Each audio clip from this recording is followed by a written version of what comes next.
Hallelujah! ಈ ದಿನ good Friday ಆಗಿದೆ.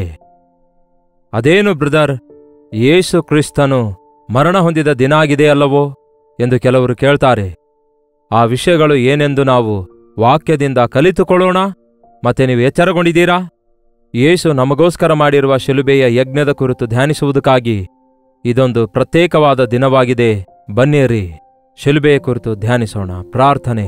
ಪರಿಶುದ್ಧ ದೇವರೇ, ನಿಮಗೆ ವಂದನೆಗಳು. ನಮಗೋಸ್ಕರ ಪ್ರಾಣ ಕೊಟ್ಟಿರುವಂತಹ, ನಮಗೋಸ್ಕರ ಪರಲೋಕವನ್ನು ಬಿಟ್ಟು ಬಂದು ಶಿಲುಬೆಯ ಮೇಲೆ ನೇತಾಡಿರುವಂತಹ ನಿಮ್ಮ ಪ್ರೀತಿಗಾಗಿ ವಂದನೆಗಳು. ನೀವು ಸುರಿಸಿರುವ ರಕ್ತಧಾರೆಯಲ್ಲಿ ನಮ್ಮನ್ನು ಶುದ್ಧರನ್ನಾಗಿ ಮಾಡಿ ನಿಮ್ಮ ರಾಜ್ಯಕ್ಕೆ ವಾರಸುದಾರರನ್ನಾಗಿ ಮಾಡಿಕೊಳ್ಳಿರೆಂದು ಕ್ರಿಸ್ತನ ನಾಮದಲ್ಲಿ ಬೇಡುತ್ತೇನೆ ತಂದೆಯೇ, ಆಮೇನ್.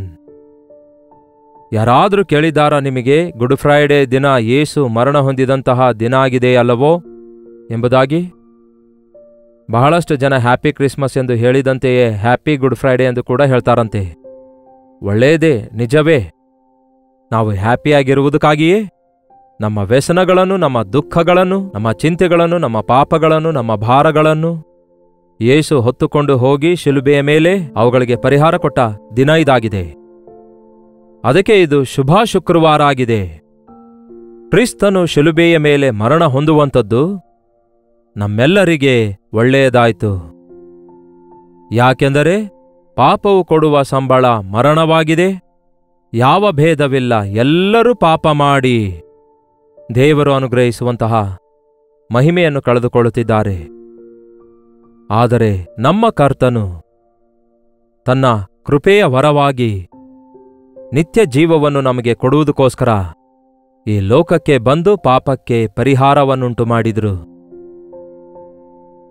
ಈ ಪಾಪ ಪರಿಹಾರದ ಯಜ್ಞೆಯಾಗಿ ಶಿಲುಬೆಯ ಮೇಲೆ ಯೇಸು ನಮಗೋಸ್ಕರ ನೇತಾಡಲ್ಪಟ್ಟಿರುವ, ನಾವು ನಮ್ಮ ಪಾಪಗಳ ಭಾರದಿಂದ ವಿಮುಕ್ತಿಯನ್ನು ಹೊಂದಿಕೊಳ್ಳುವ ಹಾಗೆ ಸೈತಾನನನ್ನು ಎದುರಿಸುವುದಕ್ಕಾಗಿ, ಅವನನ್ನು ಜಜ್ಜಿ ಹಾಕುವುದಕ್ಕಾಗಿ ಪಾತಾಳವನ್ನು, ಸೈತಾನನನ್ನು, ಮರಣವನ್ನು ಜಯಿಸಿ ಮೃತ್ಯುಂಜಯನಾಗಿ ಎದ್ದು ಬಂದಿರುವಂತಹ ಕರ್ತನು ನಮ್ಮ ಯೇಸು ಆಗಿದ್ದಾರೆ.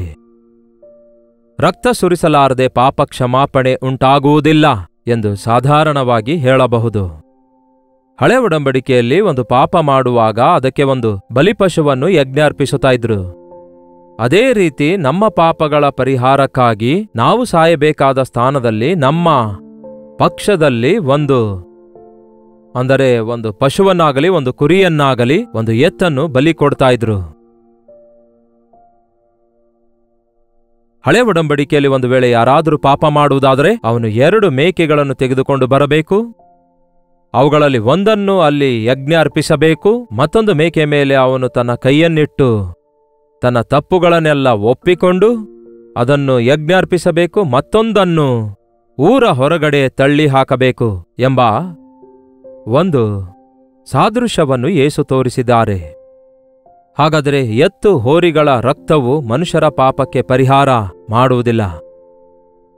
ನಾವು ಬಂಧನದಲ್ಲಿರೋದಾದರೆ, ಇಲ್ಲವೇ ನಾವು ಬಡತನದಲ್ಲಿರೋದಾದರೆ, ನಾವು ಸಾಲದಲ್ಲಿರುವುದಾದರೆ, ನಮ್ಮ ಸಾಲ ತೀರಿಸುವುದಕ್ಕಾಗಿ ನಮಗಿಂತಲೂ ಹೆಚ್ಚು ಐಶ್ವರ್ಯವಂತರು ಬರಬೇಕೇ ಹೊರತು ಭಿಕ್ಷೆಗಾರರು ಬಂದು ನಮ್ಮ ಸಾಲ ತೀರಿಸೋದಿಲ್ವಲ್ಲ. ಹಾಗೆಯೇ ನಮ್ಮನ್ನು ಬಿಡಿಸುವುದಕ್ಕಾಗಿ ನಮಗಿಂತಲೂ ಸಾಧಾರಣವಾಗಿರುವ ಆ ಪ್ರಾಣಿಗಳನ್ನು, ಅಂದರೆ ನಮ್ಮ ಪಾಪಗಳ ಪರಿಹಾರವಾಗಿ ಪ್ರಾಣ ಕೊಡ್ಲಿಕ್ಕಾಗಲ್ಲ. ಕೊಟ್ಟರೂ ಅದು ಸಾಕಾಗೋದಿಲ್ಲ. ಆದರೆ ಮೇಲಿನಿಂದ ಇಳಿದು ಬಂದಾತನು, ಪಾಪರಹಿತನಾಗಿರುವಾತನು, ಯಾವ ದೋಷ ಇಲ್ಲದಂಥವನು ತನ್ನ ರಕ್ತ ಸುರಿಸುವುದರ ಮೂಲಕ ಮಾನವರಿಗೆಲ್ಲ ವಿಮೋಚನೆಯನ್ನುಂಟು ಮಾಡಿದ್ದಾರೆ. ಹಳೆ ಒಡಂಬಡಿಕೆಯಲ್ಲಿದ್ದ ಛಾಯೆ ಹೊಸ ಒಡಂಬಡಿಕೆಯಲ್ಲಿ ಕ್ರಿಸ್ತನಲ್ಲಿ ನೆರವೇರಿತು. ಆ ದಿನ ಐಗುಪ್ತ ದೇಶದಿಂದ ಇಸ್ರಾಯೇಲರು ಹೊರಗೆ ಬರುವಾಗ, ಆ ದಿನ ಮೋಶೆ ಇಸ್ರಾಯೇಲರಿಗೆ ಹೇಳ್ತಾನೆ, ಈ ದಿನ ನಾವು ಪಸ್ಕ ಹಬ್ಬವನ್ನು ಆಚರಿಸಬೇಕು. ಪಸ್ಕದ ಕುರಿಯನ್ನು ವಧಿಸಿ ಆ ಕುರಿಮರಿಯ ರಕ್ತವನ್ನು ನಮ್ಮ ಮನೆಯ ಬಾಗಿಲಿಗೆ ಹಚ್ಚಿಕೊಳ್ಳಬೇಕು. ಈ ರಾತ್ರಿ ಮರಣದೂತನು ದೇಶದಲ್ಲೆಲ್ಲ ಸಂಚರಿಸುತ್ತಾನೆ. ಆದರೆ ಯಾವ ಮನೆಯ ಮುಂದೆ ರಕ್ತದ ಕಲೆಗಳನ್ನು ನೋಡುತ್ತಾನೋ ಆ ಮರಣದೂತ ಆ ಮನೆಯನ್ನು ದಾಟಿ ಹೋಗುತ್ತಾನೆ ಎಂದು ಹೇಳಿದಾಗ, ನಂಬಿಕೆಯಿಂದ ಅನೇಕ ಜನರು, ಇಬ್ರಿಯರು, ಆ ಒಂದು ಕುರಿಮರಿಯ ರಕ್ತವನ್ನು, ಅಂದರೆ ಒಂದು ಕುರಿಯನ್ನು ವಧಿಸಿ ಪ್ರಾಯಶ್ಚಿತ್ತ ಯಜ್ಞವಾಗಿ ಅಂಗೀಕರಿಸಿ ತಮ್ಮ ಬಾಗಿಲುಗಳಿಗೆ ಅದರ ರಕ್ತ ಹಚ್ಚಿಕೊಂಡ್ರು. ಕೆಲವೊಂದು ಅಪನಂಬಿಕೆಯುಳ್ಳವರಾಗಿ ಇಸ್ರಾಯೇಲರಲ್ಲಿ ಅಂದ್ರೆ ಇಬ್ರಿಯರು ಕೂಡ ಮನೆ ಬಾಗಿಲಿಗೆ ಹಚ್ಕೊಳ್ಳಲಿಲ್ಲ.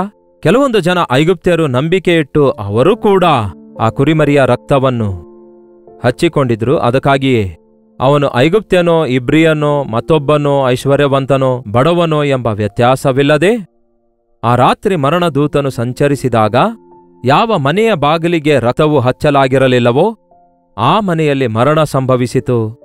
ಆದರೆ ಯಾವ ಮನೆಯ ಬಾಗಿಲುಗಳಿಗೆ ರಕ್ತದ ಕಲೆಗಳು ಇದ್ದವೋ ಅಲ್ಲಿ ಆಲ್ರೆಡಿ ಒಂದು ಮರಣ ಸಂಭವಿಸಿರೋದ್ರಿಂದ, ಅಲ್ಲಿ ಈಗಾಗಲೇ ರಕ್ತ ಸುರಿಸಲ್ಪಟ್ಟಿರೋದ್ರಿಂದ ಮರಣದ ದೂತ ಆ ಮನೆಯನ್ನು ದಾಟಿ ಹೋಗುತ್ತಾ ಇದ್ದ.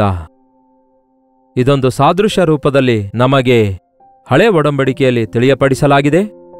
ಈ ದಿನ ಕುರಿಗಳ ಇಲ್ಲವೇ ಯಾವುದೇ ಪಶುಗಳ ರಕ್ತವು ನಮ್ಮ ಪಾಪಗಳನ್ನು ಶುದ್ಧಿ ಮಾಡುವುದಿಲ್ಲ. ಆದರೆ ನಿರ್ದೋಷವೂ ನಿಷ್ಕಳಂಕವೂ ಕುರಿಮರಿಗಿಂತಲೂ ಶ್ರೇಷ್ಠವಾಗಿರುವಂತಹ ಕ್ರಿಸ್ತನ ರಕ್ತದಿಂದ ನಾವೆಲ್ಲರೂ ವಿಮೋಚಿಸಲ್ಪಡುವ ಹಾಗೆ ನಮ್ಮ ಯೇಸು ಶಿಲುಬೆಯಲ್ಲಿ ಯಜ್ಞವಾಗಿ ಅರ್ಪಿಸಿಕೊಟ್ಟ ದಿನ ಈ ಶುಭ ಶುಕ್ರವಾರ ಆಗಿದೆ. ಇದನ್ನು ನೀವು ನಂಬುತ್ತಾ ಇದ್ದೀರಾ? ನನ್ನ ಸ್ಥಾನದಲ್ಲಿ ನನ್ನ ಯೇಸು ಮರಣ ಹೊಂದಿದ್ದಾರೆ ಎಂದು ನೀವು ನಂಬಿಕೆ ಇಡೋದಾದರೆ, ನೀವು ಅದನ್ನು ನಂಬುವ ಹಾಗೆ ಪರಿಶುದ್ಧಾತ್ಮ ದೇವರು ನಿಮ್ಮ ಮನೋನೇತ್ರಗಳನ್ನು ತೆರೆಯುವಾಗ, ನಿಮ್ಮನ್ನು ಒಪ್ಪಿಸುವಾಗ ಅದನ್ನು ನೀವು ಒಪ್ಪಿಕೊಳ್ಳೋದಾದರೆ ಕ್ಷಮಿಸಲ್ಪಡುತ್ತೀರಿ. ನಾವು ನಮ್ಮ ಪಾಪಗಳನ್ನು ಒಪ್ಪಿಕೊಳ್ಳುವುದಾದರೆ ಆತನು ನಂಬಿಗಸ್ತನೂ ನೀತಿವಂತನೂ ಆಗಿರೋದ್ರಿಂದ ನಮ್ಮ ಸಕಲ ಅನೀತಿಯನ್ನು ತೊಲಗಿಸಿ ನಮ್ಮನ್ನು ಪರಿಶುದ್ಧಗೊಳಿಸುತ್ತಾನೆ. ಅದಕ್ಕಾಗಿಯೇ ಯೇಸು ಕ್ರಿಸ್ತನು ಸುರಿಸಿರುವಂತಹ ರಕ್ತದ ಮೂಲಕ ಸರ್ವ ಮಾನವರಿಗೆಲ್ಲ ಪಾಪ ಕ್ಷಮಾಪಣೆ ದೊರಕಿತು. ಒಮ್ಮೆ ಯೋಹಾನ ಸುವಾರ್ತೆ 11ನೇ ಅಧ್ಯಾಯ 50ನೇ ವಚನ ನೋಡುವುದಾದರೆ ವಾಕ್ಯ ಹೀಗೆ ಹೇಳುತ್ತೆ. ಯೋಹಾನ ಸುವಾರ್ತೆ 11ನೇ ಅಧ್ಯಾಯ 50ನೇ ವಚನ, ಜನವೆಲ್ಲ ನಾಶವಾಗುವುದಕ್ಕಿಂತ ಒಬ್ಬ ಮನುಷ್ಯನು ಜನರಿಗೋಸ್ಕರ ಸಾಯುವುದು ನಿಮಗೆ ಹಿತವೆಂದು ನೀವು ಆಲೋಚಿಸುವುದೂ ಇಲ್ಲ. ಏನಂತೆ? ಒಬ್ಬ ಮನುಷ್ಯನು ಜನಕ್ಕೋಸ್ಕರ ಸಾಯುವುದು ನಿಮಗೆ ಹಿತವೆಂದು ಆಲೋಚಿಸುವುದೂ ಇಲ್ಲ ಎಂಬುದಾಗಿ ಹೇಳಿದನು.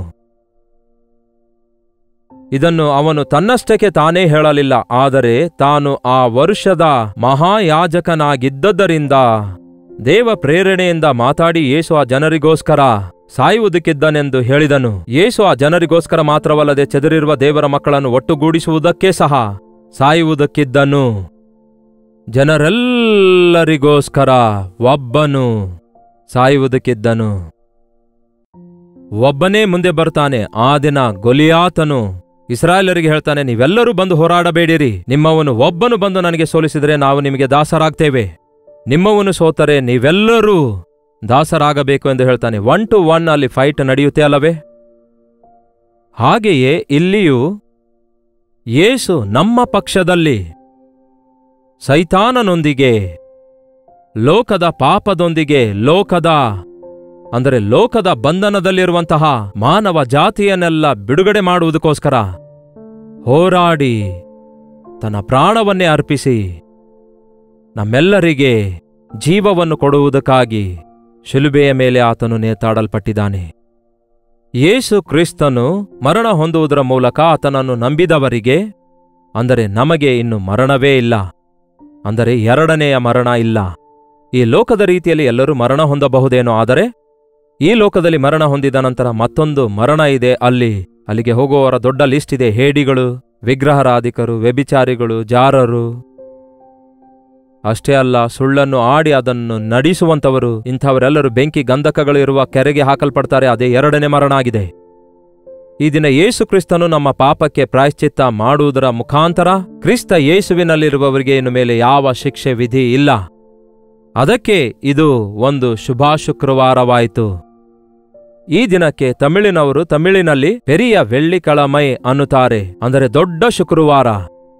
ಅದು ಬಹಳ ದೊಡ್ಡ ಶುಕ್ರವಾರ, ಬಹಳ ಉದ್ದವಾದ ಶುಕ್ರವಾರ ಎನ್ನುವಂತೆ ಅವರು ಹೇಳ್ತಾ ಇರ್ತಾರೆ. ನಿಜವಾಗಲೂ ಯೇಸು ಕ್ರಿಸ್ತನು ಶಿಲುಬೆಗೆ ಹಾಕಲ್ಪಟ್ಟಂತಹ ಆ ದಿನವು ಅದು ಬಹಳ ದೊಡ್ಡ ದಿನವಾಗಿತ್ತು. ಆ ದಿನ ಆ ಯೇಸುವಿಗೆ ಶಿಲುಬೆಗೆ ಹಾಕಿದ್ದೇವೆ ಎಂದು ಅಲ್ಲಿನ ಸೈನಿಕರು, ಆ ಪಿಲಾತನು ಮತ್ತು ಅಲ್ಲಿನ ಯಾಜಕರು, ಹಾಗೆಯೇ ಯೇಸುವನ್ನು ಹಿಡಿದುಕೊಟ್ಟಿರುವಂತಹ ಫರಿಸಾಯರು, ಶಾಸ್ತ್ರಿಗಳು ಏನೋ ಸಾಧಿಸಿದ್ದೇವೆ ಅಂದುಕೊಳ್ತಾರೆ. ಆದರೆ ಅಲ್ಲಿ ಅದ್ಭುತ ನಡೆಯುವುದನ್ನು ನೋಡುವಾಗ ಯೇಸು ಕ್ರಿಸ್ತನು ಶಿಲುಬೆ ಮೇಲೆ ನೇತಾಡಲ್ಪಡುವ ಸಮಯದಲ್ಲಿ ದೇಶದ ಮೇಲೆಲ್ಲ ಕತ್ತಲೆಯು ಕವಿದಿತ್ತು. ಬಂಡೆಗಳು ಕಂಪಿಸಿದವು ಎಂಬುದಾಗಿ, ಸಮಾಧಿಗಳು ತೆರೆಯಲ್ಪಟ್ಟಿದವು ಎಂಬುದಾಗಿ, ದೇವಾಲಯದಲ್ಲಿರುವ ಪರಿಶುದ್ಧ ಸ್ಥಳಕ್ಕೂ ಅತಿ ಪರಿಶುದ್ಧ ಸ್ಥಳಕ್ಕೂ ಮಧ್ಯದಲ್ಲಿ ಇರುವಂತಹ ಆ ತೆರೆ ಮೇಲಿನಿಂದ ಕೆಳಗಿನವರೆಗೂ ಹರಿದು ಹಾಕಲಾಯಿತೆಂಬುದಾಗಿ, ಅಲ್ಲಿಯವರೆಗೂ ಮಹಾಯಾಜಕನು ಮಾತ್ರವೇ ಪ್ರವೇಶಿಸಬಲ್ಲಂತಹ ಅತ್ಯಂತ ಪರಿಶುದ್ಧ ಸ್ಥಳದೊಳಗೆ ಆ ತೆರೆಯನ್ನು ಯೇಸು ಕ್ರಿಸ್ತನ ಶರೀರದ ರೂಪದಲ್ಲಿ, ಅಂದರೆ ಶರೀರದ ರೂಪದಲ್ಲಿರುವ ಆ ತೆರೆಯು ಹರಿದು ಹೋಯಿತು. ಆತನು ಶಿಲುಬೆಯ ಮೇಲೆ ಬಲಿಯಾದನು ಎಂಬುದಾಗಿ ನಾವು ಗಮನಿಸುತ್ತೇವೆ. ಈ ದಿನ ಯೇಸು ಕ್ರಿಸ್ತನಲ್ಲಿ ನಂಬಿಕೆ ಇಟ್ಟಂಥವರಿಗೆ ಯಾವ ಶಿಕ್ಷೆಯ ವಿಧಿಯೇ ಇಲ್ಲ. ಈ ದಿನ ನಮಗೆ ಮಧ್ಯಸ್ಥಿಗಾರನ ಅವಶ್ಯಕತೆ ಇಲ್ಲ, ಅಥವಾ ಯಾಜಕರಾಗಲಿ ಬಲಿಯಜ್ಞಗಳು ಅರ್ಪಿಸುವ ಅವಶ್ಯಕತೆ ಇಲ್ಲ. ಈ ದಿನ ಪ್ರತಿಯೊಬ್ಬರು ದೇವರ ಕೃಪಾಸನದ ಬಳಿಗೆ ನೇರವಾಗಿ ಪ್ರವೇಶಿಸುವ ಹಾಗೆ ಯೇಸು ನಮಗೋಸ್ಕರ ಪ್ರಾಯಶ್ಚಿತ್ತ ಯಜ್ಞವಾಗಿ ತನ್ನ ರಕ್ತ ಸುರಿಸಿ ಅಡ್ಡತಡೆಗಳನ್ನೆಲ್ಲ ತೊಲಗಿಸಿಬಿಟ್ರು. ದೇವರಿಗೂ ಮನುಷ್ಯರಿಗೂ ಮಧ್ಯಸ್ಥಿಕೆಗಾರನು ಒಬ್ಬನೇ, ಆತನೇ ಕ್ರಿಸ್ತ ಯೇಸು ಆಗಿದ್ದಾರೆ. ಆತನು ಹೇಳಿದ ಪ್ರಕಾರವೇ ಈ ದಿನ ಯೇಸು ಕ್ರಿಸ್ತನ ನಾಮದಲ್ಲಿ ನಾವು ಪ್ರಾರ್ಥಿಸುವುದಾದರೆ ನಮ್ಮ ಪ್ರತಿ ಅವಶ್ಯಕತೆಯನ್ನು ತೀರಿಸುವಾತನಾಗಿ, ನಮ್ಮ ಪಾಪಗಳನ್ನು ಕ್ಷಮಿಸುವಾತನಾಗಿ, ನಮ್ಮನ್ನು ತನ್ನ ರಾಜ್ಯದ ವಾರಸುದಾರರನ್ನಾಗಿ ಮಾಡಿಕೊಳ್ಳುವಾತನಾಗಿದ್ದಾರೆ. ಕ್ರಿಸ್ತನು ತನ್ನ ಸಿಂಹಾಸನವನ್ನು ಬಿಟ್ಟು ಬಂದು ಶಿಲುಬೆ ಹತ್ಯೆ ನಮಗೋಸ್ಕರ ಅರ್ಪಿಸಿರುವ ಯಜ್ಞದ ನಿಮಿತ್ತ ಎಲ್ಲ ನಾಮಕ್ಕಿಂತಲೂ ಆತನ ನಾಮ ಉನ್ನತವಾದ ನಾಮವಾಗಿ ಹೆಚ್ಚಿಸಲ್ಪಟ್ಟಿತು. ಪ್ರತಿ ಮೊಳಕಾಲು ಆತನ ನಾಮದಲ್ಲಿ ಊರಲ್ಪಡಬೇಕೆಂದು, ಪ್ರತಿಯೊಂದು ನಾಲಿಗೆ ಆತನೇ ಒಡೆಯನೆಂದು ಒಪ್ಪಿಕೊಳ್ಳಬೇಕೆಂದು ನಿರ್ಣಯಿಸಲ್ಪಟ್ಟಿತು. ಈ ದಿನ ಒಬ್ಬ ಪಾಪಿಗೆ ಬಿಡುಗಡೆ ಕರ್ತನಾದ ಯೇಸು ಕ್ರಿಸ್ತನ ನಾಮದಲ್ಲಿ ಪ್ರಾರ್ಥಿಸುವುದರಿಂದ ಉಂಟಾಗುತ್ತದೆ. ಪಾಪ ಭಾರದಿಂದ ಬಿಡಿಸುವುದಕ್ಕೋಸ್ಕರ ಯೇಸು ಕ್ರಿಸ್ತನು ಮಾಡಿರುವಂತಹ ಶಿಲುಬೆಯ ಯಜ್ಞೆಯಲ್ಲಿ ನಾವು ನಂಬಿಕೆ ಇಡುವುದಾದರೆ, ನಮ್ಮ ಪಾಪಗಳನ್ನು ನಾವು ಒಪ್ಪಿಕೊಳ್ಳುವುದಾದರೆ, ಕ್ರಿಸ್ತ ಯೇಸುವಿನ ರಕ್ತ ನಮ್ಮನ್ನು ಪರಿಶುದ್ಧರನ್ನಾಗಿ ಮಾಡುತ್ತದೆ. ಅದಕ್ಕೆ ಮನುಷ್ಯನು ತನ್ನ ಪಾಪಗಳನ್ನು ತೊಳೆದುಕೊಳ್ಳುವುದಕ್ಕಾಗಿ ಯಜ್ಞಗಳನ್ನು ಬಲಿಗಳನ್ನು ಅರ್ಪಿಸುತ್ತಾನೆ. ಅದನ್ನು ಇದನ್ನು ಮಾಡಿ ನಾನಾ ವಿಧವಾದ ರೀತಿಯಲ್ಲಿ ಪ್ರಯತ್ನಗಳನ್ನು ಮಾಡಿದಾಗ್ಯೂ ಮನಶಾಂತಿ ಇಲ್ಲದವನಾಗಿ, ಬಿಡುಗಡೆ ಇಲ್ಲದವನಾಗಿ ಇರುವುದನ್ನು ನಾವು ಗಮನಿಸಬಲ್ಲೆವು. ಹಾಗಾಗಿ ಈ ದಿನ ನಮ್ಮ ಪಾಪಗಳಿಂದ ನಮ್ಮನ್ನು ಬಿಡಿಸುವುದಕ್ಕಾಗಿ, ನಿಜವಾದ ಶಾಂತಿ ಸಮಾಧಾನ ನಮಗೆ ಕೊಡುವುದಕ್ಕಾಗಿ, ಮತ್ತಷ್ಟು ಮುಖ್ಯವಾಗಿ ಈ ಲೋಕದಲ್ಲಿ ನಾವು ಮರಣ ಹೊಂದಿದ ನಂತರ ಮಹಿಮೆಯ ರಾಜ್ಯದಲ್ಲಿ ಮಹಿಮೆಯ ಶರೀರದೊಂದಿಗೆ ನಾವೆಲ್ಲರೂ ಜೀವಿಸುವ ಹಾಗೆ ಆತನು ಮಾರ್ಗ ತೆರೆದಿದ್ದಾನೆ ಎಂಬುದಾಗಿ ನಾವು ನಂಬಬೇಕು. ನಾನೇ ಮಾರ್ಗವೂ ಜೀವವೂ ಸತ್ಯವೂ ಆಗಿದ್ದೇನೆ, ನನ್ನ ಹೊರತು ತಂದೆಯ ಬಳಿಗೆ ಯಾರೊಬ್ಬರೂ ಸೇರುವುದಿಲ್ಲ ಎಂದು ಯೇಸು ಹೇಳಿರುವ ಮಾತು ನಾವು ನಂಬುವುದಾದರೆ, ಈ ಗುಡ್ ಫ್ರೈಡೇ ನನಗೋಸ್ಕರ ನನ್ನ ಸ್ಥಾನದಲ್ಲಿ ಯೇಸು ಮರಣ ಹೊಂದಿ ನನ್ನನ್ನು ಪಾಪದ ವಶದಿಂದ, ನರಕದ ಶಿಕ್ಷೆಯಿಂದ ತಪ್ಪಿಸಿದ್ದಾರೆ ಎಂದು ಗುರುತಿಸಿ ಕರ್ತನನ್ನು ಸ್ತುತಿಸುವಂತಹ ಒಂದು ಶುಭ ಶುಕ್ರವಾರ ಇದಾಗಿದೆ. ನಿಮ್ಮ ಆಲಯಗಳಲ್ಲಿ ಆರಾಧನೆ ನಡೆಯುವುದಾದರೆ ಹೋಗಿರಿ. ಬೆಳಗ್ಗೆ 9 ಗಂಟೆಯಿಂದ ಮಧ್ಯಾಹ್ನ 3 ಗಂಟೆಯವರೆಗೂ ಯೇಸು ಶಿಲುಬೆಯ ಮೇಲೆ ನೇತಾಡಲ್ಪಟ್ಟಿದ್ರು. ಶಿಲುಬೆಯ ಮೇಲೆ ಯೇಸು ಆಡಿರುವ 7 ಮಾತುಗಳನ್ನು ನಾವು ಧ್ಯಾನಿಸಿದ್ದೇವೆ. ಈ ದಿನ ಕೊನೆಯ ಮಾತಾಗಿ ಆತನು ಹೇಳಿರುವುದೇನೆಂದರೆ, ತಂದೆಯೇ, ನನ್ನ ಆತ್ಮವನ್ನು ನಿನ್ನ ಕೈಗೆ ಒಪ್ಪಿಸಿಕೊಡುತ್ತಿದ್ದೇನೆ ಎಂದು ಕೂಗಿಕೊಂಡು ಪ್ರಾಣ ಬಿಟ್ಟನು ಎಂಬ ಮಾತನ್ನು ನಾವು ಗುರುತಿಸುತ್ತಿದ್ದೇವೆ. ಆತನು ನಮಗೋಸ್ಕರ ಮಾಡಿರುವ ಈ ಯಜ್ಞದ ನಿಮಿತ್ತವಾಗಿ, ತಂದೆಯೇ, ಅವರೇನ್ ಮಾಡುತ್ತಾರೋ ಅವರು ಅರಿಯರು, ಆದುದರಿಂದ ಅವರನ್ನು ಕ್ಷಮಿಸು ಎಂದ ಮೊದಲನೇ ಮಾತು, ಈ ಹೊತ್ತೇ ನೀನು ನನ್ನ ಸಂಗಡ ಪರದೈಸಿನಲ್ಲಿರುವಿ ಎಂಬ 2ನೆಯ ಮಾತು, ಅಮ್ಮ ಇಗೋ ನಿನ್ನ ಮಗನು, ಈಕೆ ನಿನ್ನ ತಾಯಿ ಎಂದು ಹೇಳಲ್ಪಟ್ಟಿರುವ 3ನೇ ಮಾತು, ಮಾತ್ರವಲ್ಲದೆ ನನ್ನ ದೇವರೇ ಯಾಕೆ ನನ್ನ ಕೈ ಬಿಟ್ಟಿ ಎಂಬ 4ನೆಯ ಮಾತು, ನನಗೆ ನೀರಡಿಕೆಯಾಗಿದೆ ಎಂದು ಹೇಳಿರುವ 5ನೇ ಮಾತು, ಎಲ್ಲವೂ ತೀರಿತು ಸಮಾಪ್ತವಾಯಿತು ಎಂದು ಹೇಳಿರುವ 6ನೆಯ ಮಾತು, ಇಗೋ 7ನೆಯ ಮಾತು ಈ ದಿನ ನಾವು ನೋಡ್ತಿದ್ದೇವೆ. ಲೂಕನ ಸುವಾರ್ತೆ 23ನೇ ಅಧ್ಯಾಯ 46ನೇ ವಚನ ಹೇಳುತ್ತೆ, ಆಗ ಯೇಸು ಮಹಾಧ್ವನಿಯಿಂದ ಕೂಗಿದವನಾಗಿ, ತಂದೆಯೇ, ನನ್ನ ಆತ್ಮವನ್ನು ನಿನ್ನ ಕೈಗೆ ಒಪ್ಪಿಸಿಕೊಡುತ್ತೇನೆ ಎಂದು ಹೇಳಿದನು. ಆತನು ಇದನ್ನು ಹೇಳಿ ಪ್ರಾಣ ಬಿಟ್ಟನು. ತಂದೆಯೇ, ನಿನ್ನ ಕೈಗೆ ನನ್ನ ಆತ್ಮವನ್ನು ಒಪ್ಪಿಸಿಕೊಡುತ್ತಿದ್ದೇನೆ. ಯೇಸು ಕ್ರಿಸ್ತನ ಶಿಲುಬೆಯ ಮೇಲಿನ ಮರಣ ಅದು ಅಪಜಯವಲ್ಲ, ಜಯವಾಗಿದೆ. ಅದು ಸೋತು ಹೋಗುವಂಥದ್ದಲ್ಲ, ಅದು ಗೆಲ್ಲುವಂಥದ್ದಾಗಿದೆ. ಇಗೋ, ನನಗೆ ಕೊಡಲ್ಪಟ್ಟ ಕೆಲಸವನ್ನು ನಾನು ಮುಗಿಸಿ, ತಂದೆಯೇ, ನಾನು ನಿನ್ನ ಬಳಿಗೆ ಬರುತ್ತಿದ್ದೇನೆ ಅನ್ನುತ್ತಾರೆ. ನಿನ್ನ ಕೈಗೆ ನನ್ನ ಆತ್ಮವನ್ನು ಒಪ್ಪಿಸಿಕೊಡುತ್ತೇನೆ ಅನ್ನುತ್ತಾರೆ. ಮರಣವು ಮರಣದ ಮುಖಾಂತರ ಸೋತು ಹೋಯಿತು ಎಂಬುದನ್ನು, ಮರಣಾಧಿಕಾರಿಯಾಗಿರುವಂತಹ ಸೈತಾನನನ್ನು ಮರಣ ಹೊಂದಿರುವ ಯೇಸುಕ್ರಿಸ್ತನ ಮೂಲಕ ಜಯಿಸಲಾಯಿತು ಎಂಬುದನ್ನು ನಾವು ನಂಬುವವರಾಗಿರಬೇಕು. ಓ ಮರಣವೇ ನಿನ್ನ ಕೊಂಡಿಯಲ್ಲಿ, ಮರಣವೇ ನಿನ್ನ ಜಯ ಎಲ್ಲಿ? ಮರಣದ ಮುಳ್ಳು ಕೊಂಡಿ ಮುರಿದು ಹಾಕಲಾಯಿತು. ಒಂದು ಜೇನಿನ ನೊಣ ಒಂದು ಸಾರಿ ಒಬ್ಬ ವ್ಯಕ್ತಿಗೇನಾದರೂ ಅದು ಕಡಿಯುವುದಾದರೆ ಅದು ಎರಡನೇ ಸಾರಿ ಯಾರಿಗೇ ಕಡಿದರೂ ಸಹ ಹಾನಿಯಾಗಲ್ಲ. ಕಾರಣ, ಅದು ಮೊದಲು ಯಾರಿಗೆ ಕಡಿದಿತ್ತೋ ಅದಕ್ಕೆ ಇರುವಂತಹ ಆ ಮುಳ್ಳು, ಮೊದಲು ಕಡಿದವರ ದೇಹದೊಳಗೆ ಆ ಮುಳ್ಳು ಮುರಿದಿರುವುದರಿಂದ ಅದಕ್ಕೆ ಇನ್ನು ಮುಳ್ಳಿರಲ್ಲ. ಅದು ಎಷ್ಟೇ ಜನರಿಗೆ ಕಡಿದರೂ ಯಾವ ಹಾನಿ ಉಂಟು ಮಾಡುವುದಿಲ್ಲ. ಆ ಜೇನಿನ ನೊಣ ಕೊಡೋದು ಮಧುರವೇ ಹೊರತು ಅದು ವಿಷ ಕೊಡೋದಿಲ್ಲ, ಅದರಲ್ಲಿ ವಿಷ ಇರಲ್ಲ. ಹಾಗೆಯೇ ಮರಣದ ಮುಳ್ಳು ಯೇಸು ಕ್ರಿಸ್ತನಲ್ಲಿ ಮುರಿದು ಹೋಯಿತು. ಅದಕ್ಕಾಗಿಯೇ ಈ ದಿನ ಮರಣವು ನಮಗೆ ಹಾನಿಕರವಾಗಿಲ್ಲ, ನರಕಕ್ಕೆ ಕಾರಣವಾಗಿಲ್ಲ. ಮರಣ ಹೊಂದಿದಂಥವರು ಯೇಸುವಿನೊಂದಿಗಿರುವ ಹಾಗೆ ಮರಣ ನಮಗೆ ಮೇಲನ್ನುಂಟು ಮಾಡುವುದಕ್ಕೋಸ್ಕರ ಯೇಸು, ನಾನೇ ಪುನರುತ್ಥಾನವೂ ಜೀವವೂ ಆಗಿದ್ದೇನೆ, ನನ್ನನ್ನು ನಂಬುವಂಥವನು ಮರಣ ಹೊಂದುವುದಿಲ್ಲ, ಮರಣ ಏನಾದರೂ ಹೊಂದುವುದಾದರೆ ತಿರುಗಿ ಬರುತ್ತಾನೆ ಎಂದು ನಿರೀಕ್ಷೆ ಕೊಡ್ತಿದ್ದಾರೆ. ಹಾಗಾಗಿ ನನ್ನ ಸ್ಥಾನದಲ್ಲಿ ಯೇಸು ಮರಣ ಹೊಂದಿ ನನ್ನನ್ನು ತನ್ನ ರಾಜ್ಯಕ್ಕೆ ವಾರಸುದಾರನನ್ನಾಗಿ ಮಾಡಿಕೊಳ್ಳಲು ತನ್ನ ರಕ್ತವನ್ನು ಸುರಿಸಿ ನನ್ನನ್ನು ಶುದ್ಧನನ್ನಾಗಿ ಮಾಡಿದಾರೆಂದು, ನಿತ್ಯ ನಾಶನಕ್ಕೂ ನರಕಕ್ಕೂ ಪಾತ್ರನಾಗಿರುವ ನನ್ನನ್ನು ನಿತ್ಯ ಜೀವಕ್ಕೂ ಆತನ ರಾಜ್ಯಕ್ಕೆ ವಾರಸುದಾರನನ್ನಾಗಿ, ಅಂದರೆ ಬಾಧ್ಯನಾಗಿರುವುದಕ್ಕಾಗಿ ನನ್ನನ್ನು ಸೇರಿಸಿಕೊಂಡಿದ್ದಾರೆಂದು ನಾವು ನಂಬುವುದಾದರೆ, ಹೀಗೆ ವಿಶ್ವಾಸ ಇಡೋದಾದರೆ ನಾವು ಧನ್ಯರು. ದಿವ್ಯದಾನ ಹೊಂದಿ ರಕ್ಷಿಸಲ್ಪಡ್ತೇವೆ. ಯುಗ ಯುಗಗಳವರೆಗೂ ತಲತಲಾಂತರಗಳವರೆಗೂ ಆತನ ರಾಜ್ಯದಲ್ಲಿ ಇರುತ್ತೇವೆ.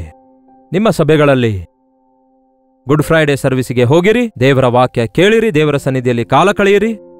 ಈ ದಿನ ಯೇಸುವಿನ ಪ್ರೀತಿ ಸವಿದುಕೊಂಡವರಾಗಿ ಆತನಿಗೆ ಮತ್ತೊಂದು ಸಾರಿ ನಮ್ಮನ್ನು ನಾವು ಅರ್ಪಿಸಿಕೊಡೋಣ, ಸಮರ್ಪಿಸಿಕೊಡೋಣ. ಅನ್ನಿ ಪ್ರಾರ್ಥಿಸೋಣ. ಪರಿಶುದ್ಧನೇ, ಪ್ರೀತಿಯುಳ್ಳ ತಂದೆಯೇ, ಎಂಥ ದೊಡ್ಡ ಪ್ರೀತಿಯಾಗಿದೆ ನಿಮ್ಮ ಶಿಲುಬೆಯ ಪ್ರೀತಿ. ಎಂಥ ದೊಡ್ಡ ಪ್ರಣಾಳಿಕೆ ನಿಮ್ಮದಾಗಿದೆ ನಮ್ಮನ್ನು ನಾಶನದಿಂದ ಬಿಡಿಸುವುದಕ್ಕಾಗಿ. ಶಿಲುಬೆಯಲ್ಲಿ ಯಜ್ಞವಾಗಿ ಅರ್ಪಿಸಿಕೊಟ್ಟ ಯೇಸುವೇ, ನಿಮ್ಮಲ್ಲಿ ನಾವು ನಂಬಿಕೆ ಇಡ್ತೇವೆ. ಇನ್ನು ಯಾರ್ಯಾರು ನಿಮ್ಮ ಶಿಲುಬೆಯ ಕಾರ್ಯದಲ್ಲಿ ನಂಬಿಕೆ ಇಡುತ್ತಾ ಇಲ್ಲವೋ, ಯಾರ್ಯಾರು ನಿಮ್ಮ ಶಿಲುಬೆಯ ಯಜ್ಞ ಗುರುತಿಸುತ್ತಾ ಇಲ್ಲವೋ, ನಿಮ್ಮ ಬಾಸುಂಡೆಯಿಂದ ನಮಗೆ ಸ್ವಸ್ಥವಾಯಿತು, ನೀವು ಸುರಿಸಿರುವ ರಕ್ತದಿಂದ ನಮಗೆ ಪಾಪ ಕ್ಷಮಾಪಣೆಯಾಯಿತು, ನಿಮ್ಮ ಮುಖಾಂತರ ನಿಮ್ಮ ರಾಜ್ಯದ ವಾರಸತ್ವ ನಮಗೆ ದೊರಕಿತೆಂದು ನಂಬುವ ಹಾಗೆ ಅಂಥವರ ಮನೋನೇತ್ರಗಳನ್ನು ತೆರೆಯಿರಿ. ಪ್ರತಿ ಆಲಯದಲ್ಲಿ ನಡೆಯುವ ಈ ಗುಡ್ ಫ್ರೈಡೆ ಆರಾಧನೆಗಳಲ್ಲಿ ನಿಮ್ಮ ಶಿಲುಬೆಯ ಪ್ರತ್ಯಕ್ಷತೆಯನ್ನು ಹೊಂದಿ ಅನೇಕರು ನಿಮ್ಮ ಶಿಲುಬೆಯ ಬಳಿಗೆ ಸೇರಿ ರಕ್ಷಿಸಲ್ಪಡುವ ಹಾಗೆ ಪವಿತ್ರಾತ್ಮನ ಕಾರ್ಯ ನಡೆಸಿರಿ ಎಂದು ಕ್ರಿಸ್ತನ ನಾಮದಲ್ಲಿ ಬೇಡುತ್ತೇನೆ ತಂದೆಯೇ, ಆಮೇನ್. ತಂದೆಯಾದ ದೇವರ ಪ್ರೀತಿಯು, ಮಗನಾಗಿರುವ ಕ್ರಿಸ್ತನ ಕೃಪೆಯು, ಆದರಣೆಕರ್ತನಾದ ಪವಿತ್ರಾತ್ಮನ ಸಹವಾಸವು ಕೂಡಿ ಬಂದಿರುವ ನಮ್ಮೆಲ್ಲರ ಸಂಗಡ ಇಂದಿಗೂ ಸದಾಕಾಲಕ್ಕೂ ನೆಲೆಯಾಗಿರಲಿ. ಆಮೇನ್. 8939731313 ನಂಬರಿಗೆ ನಿಮ್ಮ ಪ್ರಾರ್ಥನಾ ಮನವಿ, ಪ್ರೈಸ್ ರಿಪೋರ್ಟ್ಸ್ಗಳನ್ನು ಮೇಲಿಂದ ಮೇಲೆ ಒಂದು ಟೆಕ್ಸ್ಟ್ ಇಲ್ಲವೇ ವಾಯ್ಸ್ ಮೆಸೇಜ್ ಮೂಲಕ ಕಳಿಸಿರಿ. ನಿಮಗೋಸ್ಕರ ಪ್ರಾರ್ಥಿಸ್ತಿದ್ದೇವೆ. ಇದುವರೆಗೂ ಡಾಕ್ಟರ್ ಜೈಪಾಲ್ ಕನ್ನಡ ಯೂಟ್ಯೂಬ್ ಚಾನಲ್ಗೆ ಸಬ್ಸ್ಕ್ರೈಬ್ ಮಾಡಿಕೊಳ್ಳದಿದ್ರೆ ದಯವಿಟ್ಟು ಸಬ್ಸ್ಕ್ರೈಬ್ ಮಾಡಿಕೊಂಡು ಇತರರಿಗೂ ಶೇರ್ ಮಾಡಿ. ಕರ್ತನಿಗೆ ಸ್ತೋತ್ರ. ಗುಡ್ ಫ್ರೈಡೆ ಸರ್ವಿಸ್ ನಿಮ್ಮ ಸಭೆಗಳಲ್ಲಿ ನಡೆಯುವಾಗ ದಯವಿಟ್ಟು ಆ ಸರ್ವಿಸಸ್ಗಳಲ್ಲಿ ಪಾಲ್ಗೊಳ್ಳಿರಿ. ಯಾರೂ ತಪ್ಪಿಸದೆ ನಿಮ್ಮ ಸಭೆಗಳ ಆರಾಧನೆಯಲ್ಲಿ ಪಾಲ್ಗೊಳ್ಳಿರಿ. ಈ ಗುಡ್ ಫ್ರೈಡೆ ಆರಾಧನೆಯಲ್ಲಿ ಪ್ರತಿಯೊಬ್ಬರೂ ಪಾಲ್ಗೊಂಡು, ಕುಟುಂಬವಾಗಿ ಪಾಲ್ಗೊಂಡು ದೈವ ಆಶೀರ್ವಾದಗಳನ್ನು ಹೊಂದಿಕೊಳ್ಳಿರಿ. ಕರ್ತನ ಚಿತ್ತವಿರುವುದಾದರೆ ಮತ್ತೆ ನಾಳೆ ಇದೇ ಅನ್ನೋ ದಿನದ ಧ್ಯಾನದಲ್ಲಿ ಭೇಟಿಯಾಗೋಣ. ಅಲ್ಲಿವರೆಗೂ ದೇವರ ಮಹಾಕೃಪೆ ನಿಮ್ಮೆಲ್ಲರೊಂದಿಗಿರಲಿ.